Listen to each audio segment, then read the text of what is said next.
and good evening. I'm Melisa Idris. Welcome to The Future is Female. This is the show where we find the extraordinary in every woman. Only 2.3% of venture funding currently goes to women-led startups, and that figure has remained stagnant, under 3% for years now. And very often female entrepreneurs receive smaller amounts of funding, enough to survive, but not to invest significantly in strategic initiatives that can propel their businesses forward. Now, the Aurora Tech Awards is an international prize founded by the global ride-hailing service inDrive, which is designed to support women founders in IT by helping them gain visibility and attract investment. So I'm delighted to introduce my guest today from inDrive. She is Shaerine Irwina Kaur, who is the Communications Manager for Southeast Asia for inDrive. Welcome to the show, Shaerine. Thank you so much for being here with me. So let's get to know you a little bit more. So tell me a bit about yourself and how you came to work with inDrive and what inDrive is essentially. Sure. So hi Melisa, thank you for having me here. It's a pleasure. So a little background about me is I come from the communication background, right? So there were like layers of different industries and all that. And after many years, I finally found a place, inDrive, who matches my values really well. And that was something that made me really passionate about it because, when I do introduce the brand, you are able to see, why I'm so passionate about it because of the way the brand was founded. So inDrive is basically a global ride-hailing brand, yeah? And how it was founded is basically through a harsh winter in Yakutsk. In Siberia? Yes, okay. So during the harsh winter, prices of taxis was shooting up, right? It was really increasing here and there, and that became a problem. So there were like a group of students, they came together and they identified like, oh, this is a problem, and what do we do about it, right? So this is where, they actually came out with this whole community where they come out with, these prices, and then they allow their passengers to bid, how much, that they will want to pay, but there is a baseline to it. Okay. So they are able to negotiate, but everything is fair and it's transparent. So in a sense, it is a negotiation between the demand, the passenger side, and then the supply, the driver's side. So it's more of a peer-to-peer negotiation, and this actually works really well, with our other regions and stuff like that, and it actually helps, customers to feel, our passengers to feel that they are in the power of choosing an option. They have, they are able to choose how much they want to pay, but at the same time it's fair because there's a baseline. Okay, so that appealed to you, the sense of fairness and consumer empowerment. So talk to me about how inDrive came to start the Aurora Tech Awards and why that matches with the ethos that you were talking about. Sure. Yeah. So basically, inDrive, we have an arm, our sustainability arm, that is known as inVision. So inVision, basically, we have a few layers that we cover, right? So why this is really, really important or essential to us as a brand? Because inDrive, why we are very different is because we are a brand with a super mission. And this super mission is to actually serve the underserved communities, to provide equalities, to actually provide initiative and platforms for their voices to be heard. And inVision is, we cover a few. We cover education, we cover sports, we cover environment. Oh, wow. Yeah, because like I mentioned, with inDrive super mission aim, we have this mission to touch at least 1 billion lives positively by 2030. So we want to create an impact in that sense. And this is where, Aurora Tech comes on board as well, where we want to push forward, the women in tech. We want to create a platform, and also we want to, hope that we can close up some gaps. Not all, but some. So when was the Aurora Tech Award established? So how long has it been running for? I I think that is already a few years now. Okay. So if I'm not mistaken, we are in our second edition. Okay. Yes. And what does it aim to address and All right. highlight and champion, essentially? Yeah, so basically Aurora Tech Award, that is initiated by inDrive. We want to create a community, but very importantly, a platform where we actually connect with women entrepreneurs. And not only we connect with them, but we also give them the funding that, that they can, acquire. But other than that, they will also, I think this is where it's really important, other than the funding, we will have mentorship and networking sessions. That will be given to the participants, who come on board and join us for Aurora Tech, right? And with all this, everything that's packaged together, it will enable, the women entrepreneurs to scale themselves further. And this is what we really want, because, we know the gender gap within the tech industry is quite significant. And, as we dive in, there will be some data points that I would like to share. Yeah. So tell me about that, because I think anecdotally, we know this is a male-dominated field. But why do you think there are still so many more men building a career in technology than there are women? Why is that gap so significant, and why does it persist? I think this is what we know, right? In Malaysia, so this research was done by our Aurora Tech Award. So the numbers that I'm about to reveal, I think it will shock you a little. So at least, there is 80% startups that is founded by men. Right, so the number is huge. However, there's only 5% startups that's founded by women. And out of this 5%, there will only be 1% who will receive VC funding. Wow! Yes. That is shocking. Yes. So you can see from the data that is compiled or that was studied, the gender gap is significant. However, with all this initiative, that we are doing, especially with Aurora Tech, we hope to actually close that gap, because we, with all the package that we are offering to women entrepreneurs, we hope that this can actually cover the, the limited access to funding, the limited access to industry knowledge and things like that. Does the research say anything as to the reasons why so few women receive funding? I mean, I understand maybe that the lack of numbers is one thing, the lack of female founders in tech, but why do so few women founders get funding? I think what is really important for VCs, right, is actually the idea of their startups. The ideation plays a huge role, and without proper process or guidance for you to actually expand that ideation to something, a reality, that's where the support is required, right? And then also there is lack of representation of women in the higher roles and stuff like that. So with all this, simply I think that actually affects, and we have layers of barriers, but in hopes that we can solve one by one, that's still a move.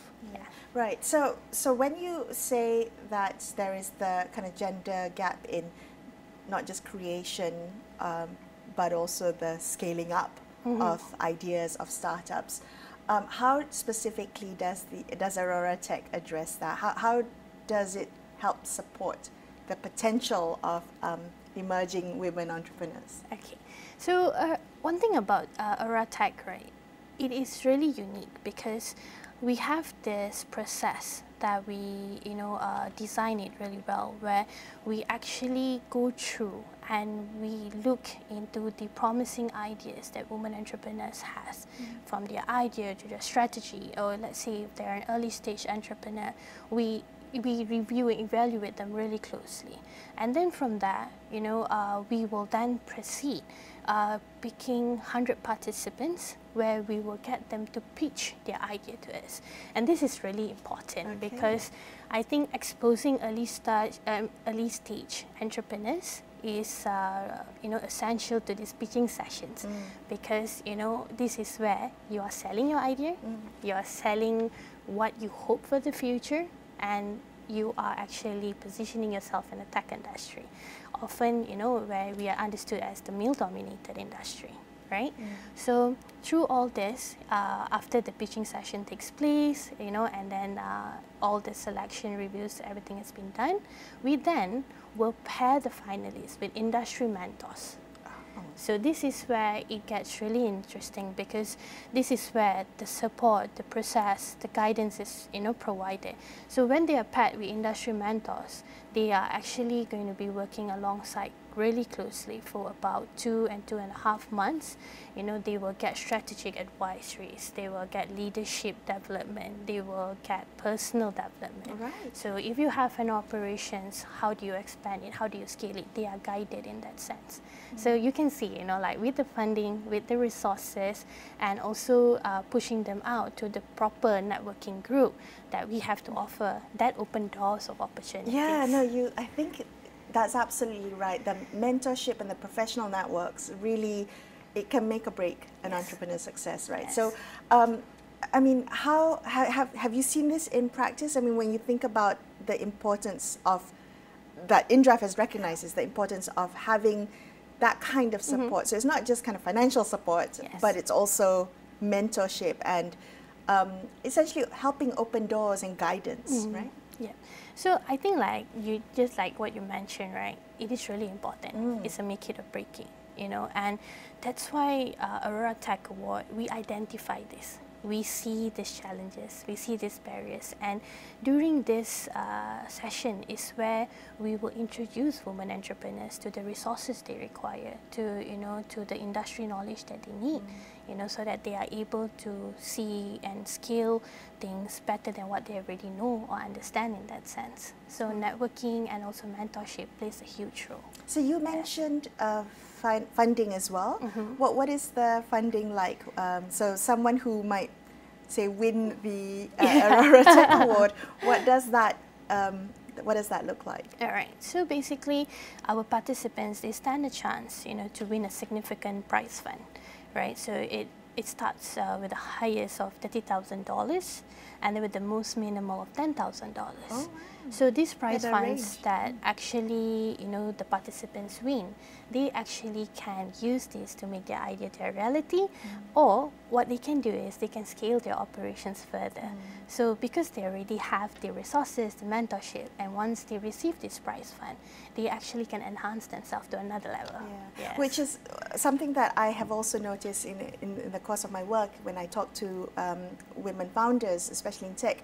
They get funding, but the funding is quite small. So it's enough to sustain the business, but when they have ideas and they want to scale up and they want to make strategic investments to grow their business, it's something that often is either they don't get the funding because it's hard to prove the ideas, or VCs don't believe in expansion that quickly. But this prize money will go a long way in allowing for scaling, right? Yes. Okay. So this will actually, allow them, the participants who win, to actually give them an opportunity. And, if they need more funding, there's already a networking pool that's introduced to them. It's the first step. Yes, it's the first step, and they can actually further put themselves out there. And then with the experience and exposure they get through Aurora Tech Award, they are able to actually get the required necessities there. Okay. Yes. So who have been the women founders in the past who participated in previous editions of Aurora Tech?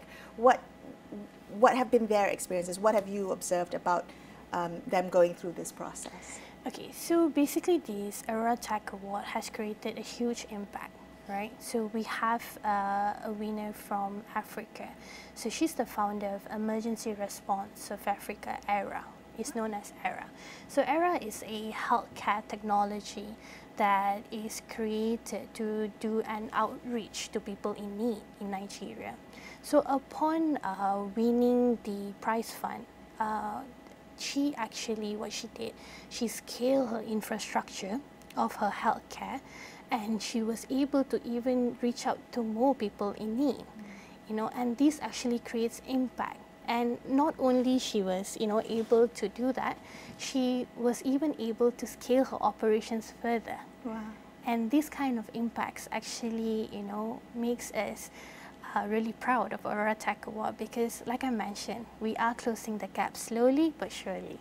Is that something, so does inDrive envision, does that, do they look for causes or startups that champion social justice or look to close inequalities? Is that something that is very much part of what you're looking for with the winners of Aurora Tech? I think one thing that the main thing for Aurora Tech Award is, as long as they have an idea in the tech industry and that is able to create a huge impact. Okay, it's the impact that's important. Yes. Okay, and we are able to work hand in hand to scale it further, because again, inDrive is a brand with a super mission, and with all this initiative, we are then able to touch and also to support the underserved communities, in hopes that things get better. Okay, so the winner of the last Aurora Tech has clearly benefited from this award, from the funding, from the mentorship. Yes. I do have to ask you, I mean, it's wonderful that there is so much attention,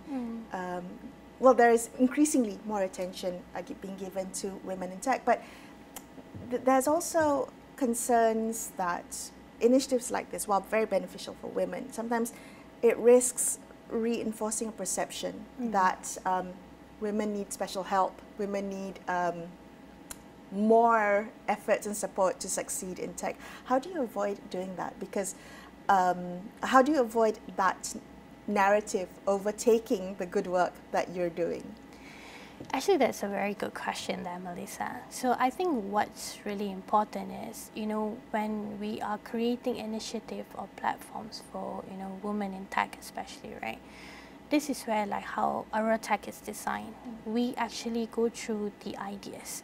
This is not something where, we actually just give out, but we actually sit with them, go through with them, review. We go through the profiles that were submitted to us, individually or through agencies perhaps, that work together with the startup ecosystem. Because at the end of the day, we are just, we aim to create a healthy tech ecosystem. Because as long as we have an equal and diverse voices, I do believe that a tech ecosystem can be, really one way forward, and it's progressive in that sense. So I don't think so that we would need special help and things like that. And also it really is. It's about. I mean, the boys have their own boys club, so it's about support as well. Now, so Aurora Tech is global. So you're looking for submissions from across the world, right?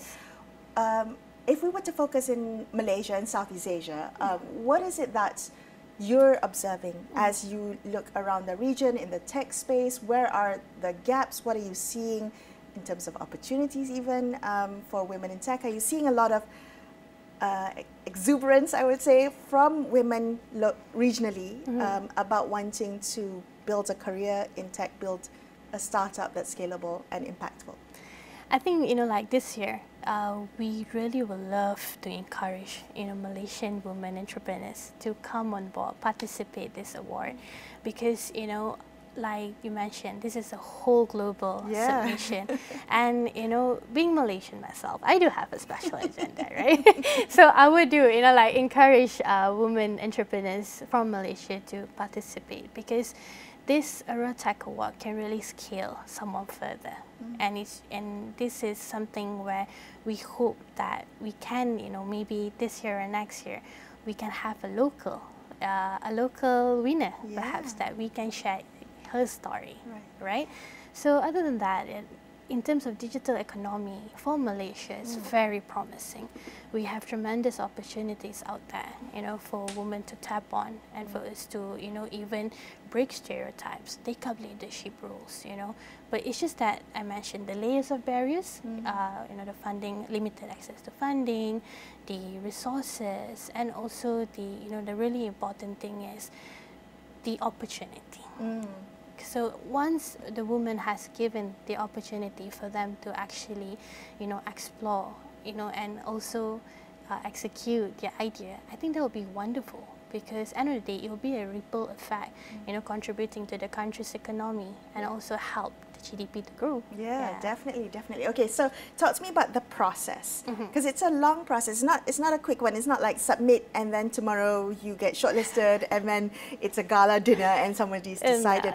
There's vetting and there's pitching and there's consultation. So talk to me about that process and maybe some of the key dates, because we're coming up to kind of end of submission period, and the process continues till next year. Yes. So actually the submission period is just 10 days time. Okay. Yes. Okay. So we only have 10 days time until the submission of the profiles are all closed up. Yeah. And then after that, that's where we are going to go through the profiles. We are going to vet through the profiles, and that's where we will pick at least 100 participants, and then they'll move to the second stage, which is your pitching stage. Right. So this will be done, the pitching stage will be done alongside our venture fund analysts.